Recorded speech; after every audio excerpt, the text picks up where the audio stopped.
Hello dear students, in this class we are going to discuss about research design. So this is the last concept of second chapter. So research design is the framework or guide used for planning, implementation and analysis of the study. So it is a framework or guide or plan of action which is used for planning, implementation and analysis of the study. So you can also say that research design is like a blueprint.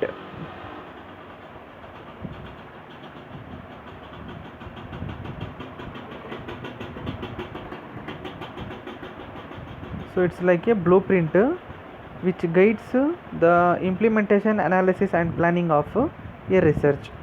So it is a framework.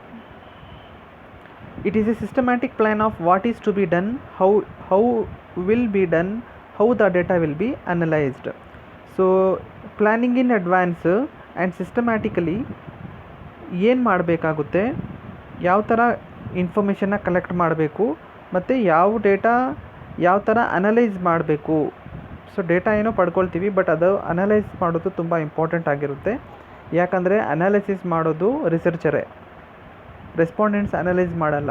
Respondents ಬರೀ ಏನು questions ಕೇಳ್ತೀವಿ ಅದಕ್ಕೆ response ಮಾಡ್ತಾರೆ, ಅಥವಾ response partially ಮಾಡ್ತಾರೆ, ಅಥವಾ response ಮಾಡ್ದಿರಾ ಇರ್ತಾರೆ. ನಿಲ್ information ಕೊಟ್ಟಿರ್ತಾರೆ ಕೆಲವರು ಸೈಲೆಂಟ್ ಇರ್ತಾರಲ್ವ ಏನಾದರೂ ಕೇಳಿದ್ರೆ, ಆ ಥರ. ಅದಕ್ಕೆ ಆ ಎಲ್ಲ ಇನ್ಫಾರ್ಮೇಷನ್ ತಗೊಂಡಾದಮೇಲೆ ರಿಸರ್ಚರ್ ಅಥವಾ ಇನ್ವೆಸ್ಟಿಗೇಟರ್ ಅದು ಯಾವ ಥರ ಅನಲೈಸ್ ಮಾಡಬೇಕು ಅಂತ ರಿಸರ್ಚ್ ಡಿಸೈನ್ ಹೇಳುತ್ತೆ. Next, research design basically provides on outline of how the work will be carried out and the methods that will be used. Research design ಏನು ಹೇಳುತ್ತೆ ಅಂದರೆ it outlines how the research work will be carried out. So ಯಾವ ಥರ research carry ಮಾಡ್ಕೊಂಡು ಹೋಗಬೇಕಾಗುತ್ತೆ, next method, next stage by stage ಯಾವ ಥರ ಮಾಡಬೇಕು ರಿಸರ್ಚ್, ಎಷ್ಟು ಸಕ್ಸಸ್ ಆಗಿದೆ ಸ್ಟೆಪ್ಸ್, ಮತ್ತು ನೆಕ್ಸ್ಟ್ ಸ್ಟೆಪ್ಸ್ ಯಾವ ಥರ ಕೇರ್ಫುಲ್ಲಾಗಿ ಫುಲ್ಫಿಲ್ ಮಾಡಬೇಕು ಅಂತ ಒಂದು ರಿಸರ್ಚರ್ಗೆ ಗೈಡ್ ಮಾಡುತ್ತೆ research design. Definitions of a research design.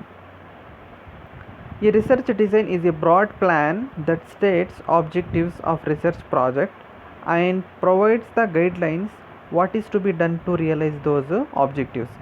So first research design ಏನು ಮಾಡುತ್ತೆ ಅಂದರೆ, ಮುಂಚೆನೇ ನಾವು ಏನು ಮಾಡ್ತೀವಿ, ಪ್ಲ್ಯಾನ್ ಮಾಡ್ತೀವಿ ಏನು ಆಬ್ಜೆಕ್ಟಿವ್ಸ್ ಇರಬೇಕು ಅಂತ.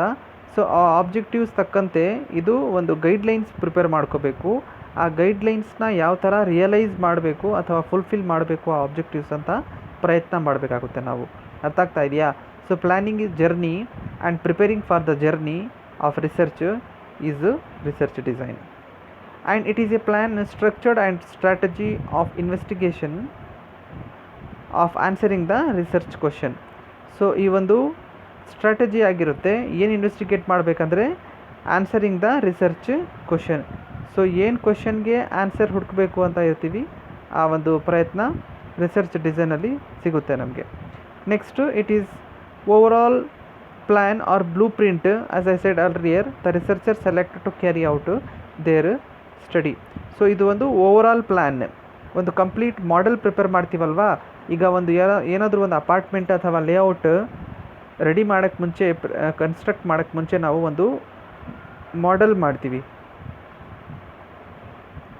ಸೊ ಆ ಥರ ಒಂದು ಮಾಡೆಲ್ ಅಥವಾ ಒಂದು ಬ್ಲೂ ಪ್ರಿಂಟ್ ತಯಾರು ಮಾಡೋದೇ ರಿಸರ್ಚ್ ಡಿಸೈನ್. ಮತ್ತು it is A master plan for executing A research project. So ಇದು ಒಂದು ಮಾಸ್ಟರ್ ಪ್ಲ್ಯಾನ್ ಆಗಿರುತ್ತೆ. ಅದನ್ನು ನೋಡಿಕೊಂಡೇ ನಾವು ಏನು ಮಾಡ್ತಾ ಇರ್ತೀವಿ, ರಿಸರ್ಚ್ ಪ್ರಾಜೆಕ್ಟ್ ಮಾಡ್ತಾ ಇರ್ತೀವಿ. ಫಾರ್ ಎಕ್ಸಾಂಪಲ್, ಈಗ ಕಂಪ್ನೀಸ್ ಮಿಷನ್ಸ್, ಗೋಲ್ಸ್, ಆಬ್ಜೆಕ್ಟಿವ್ಸ್ ಇರುತ್ತೆ ಅಲ್ವಾ, ಅದಕ್ಕೆ ತಕ್ಕಂತೆ ಕಂಪ್ನೀಸ್ ನಾವು ವರ್ಕ್ ಮಾಡ್ತಾ ಇರ್ತೀವಿ ಕಂಪ್ನೀಸ್ಗೋಸ್ಕರ. ಸೊ ಅದೇ ತರಹ ಮಾಸ್ಟರ್ ಪ್ಲ್ಯಾನ್ ರಿಸರ್ಚ್ ಪ್ರಾಜೆಕ್ಟ್ನ ಎಕ್ಸಿಕ್ಯೂಟ್ ಮಾಡ್ತಾ ಇರುತ್ತೆ.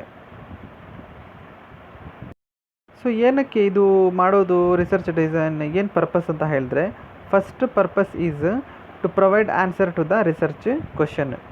ಸೊ ರಿಸರ್ಚ್ ಕ್ವಶನ್ಗೆ ಒಂದು ಆನ್ಸರ್ ಕೊಡೋಕ್ಕೆ ಪ್ರಯತ್ನ ಮಾಡಬೇಕಾಗುತ್ತೆ. ಇದು ಒಂದು ಫಸ್ಟ್ ಪ್ರಯತ್ನ ರಿಸರ್ಚ್ ಡಿಸೈನಲ್ಲಿ. Next to control the variants. So next ಬರುವಂತಹ ವೇರಿಯಂಟ್ಸ್, ಅಪ್ಸ್ ಆ್ಯಂಡ್ ಡೌನ್ಸ್, ಮತ್ತು ಏನೇನೆಲ್ಲ ಪ್ರಾಬ್ಲಮ್ಸ್ ಇರುತ್ತೆ ಮತ್ತು ಎರರ್ಸ್ ಇರುತ್ತೆ ಅದನ್ನು ಕಂಟ್ರೋಲ್ ಮಾಡೋಕ್ಕೆ ರಿಸರ್ಚ್ ಡಿಸೈನ್ ಮಾಡ್ತೀವಿ. ಸೊ ಒಂದು ರೋಡ್ ಮ್ಯಾಪ್ ಇದ್ದಾಗ ಮತ್ತು ಒಂದು ಬ್ಲೂ ಪ್ರಿಂಟ್ ಇದ್ದಾಗ, ಒಂದು ಎಕ್ಸಿಕ್ಯೂಷನ್ ಪ್ಲ್ಯಾನ್ ಇದ್ದಾಗ, ಒಂದು ಮಾಸ್ಟರ್ ಪ್ಲ್ಯಾನ್ ಇದ್ದಾಗ ನಾವು ಆರಾಮಾಗಿ ಒಂದು ರಿಸರ್ಚ್ ಪ್ರಾಜೆಕ್ಟ್ ಈಸಿಯಾಗಿ ಮಾಡಬಹುದು ಅಂತ ಒಂದು ಆಸ್ಪೆಕ್ಟ್ ಇರುತ್ತೆ ರಿಸರ್ಚ್ ಡಿಸೈನಲ್ಲಿ. ಮತ್ತು ಇಂಪಾರ್ಟೆಂಟ್ ಎಲಿಮೆಂಟ್ಸ್ ನೋಡಿ: time, setting, subject, variables and investigator role. So time, frequency, how often when observation is done.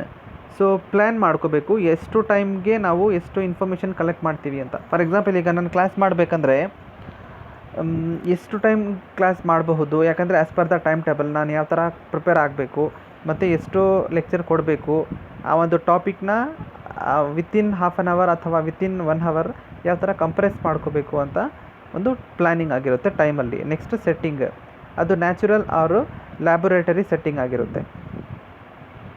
ಅಂದರೆ ಲ್ಯಾಬಲ್ಲಿ ನೀವು ಯಾವ ಥರ ಕಲೆಕ್ಟ್ ಮಾಡ್ತೀರಾ ಇನ್ಫಾರ್ಮೇಷನ್, ಯಾವ ಥರ ಪ್ರೂವ್ ಮಾಡೋಕ್ಕೆ ನೋಡ್ತೀರಾ ಲ್ಯಾಬಲ್ಲಿ ಎಕ್ಸ್ಪೆರಿಮೆಂಟ್ ಮಾಡುವಾಗ, ಮತ್ತು ನ್ಯಾಚುರಲ್ ವೇಯಲ್ಲಿ ನೀವು ಸೊಸೈಟಿಯಲ್ಲಿ ಹೋದಾಗ ಫ್ರೀಲಾನ್ಸ್ ಮಾಡುವಾಗ ಪ್ರಾಜೆಕ್ಟ್ ನೀವು ಯಾವ ಥರ ಮಾಡ್ತೀರಾ ಅಂತ ಅದು.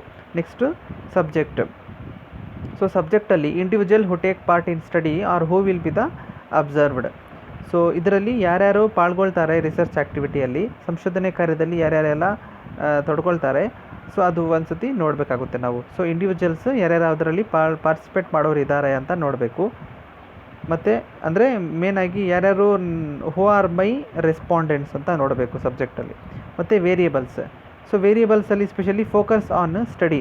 ಇದರಲ್ಲಿ ಬೇರೆ ಬೇರೆ ಮಾತೆಲ್ಲ ಮಾತಾಡೋದು ಬೇಡ, ಸಬ್ಜೆಕ್ಟ್ ಸ್ಟಡಿ ರಿಲೇಟೆಡ್ ಏನೇನಿರುತ್ತೆ ಅದರ ಬಗ್ಗೆ ಜಾಸ್ತಿ ಫೋಕಸ್ ಕೊಡೋದಕ್ಕೆ ಪ್ರಯತ್ನ ಮಾಡ್ತಾ ಇರುತ್ತೆ. ಯಾಕಂದರೆ ಬೇರೆ ಬೇರೆ ನಾವು ಮಾತಾಡ್ಕೊಂಡಿದ್ರೆ, ಬೇರೆ ವಿಷಯದಲ್ಲೆಲ್ಲ ಮಾತಾಡ್ತಾ ಇದ್ದರೆ ಟೈಮ್ ವೇಸ್ಟ್ ಆಗ್ತಾ ಇರುತ್ತೆ ಅಂತ ಹೇಳ್ತೀವಿ.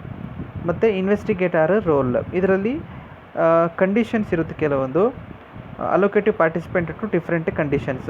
ಸೊ ಕೆಲವೊಂದು ಕಂಡೀಷನ್ಸ್ ಇರುತ್ತೆ, ಅದಕ್ಕೆ ತಕ್ಕಂತೆ ಇನ್ವೆಸ್ಟಿಗೇಟರ್ ಮಾಡಬೇಕಾಗುತ್ತೆ.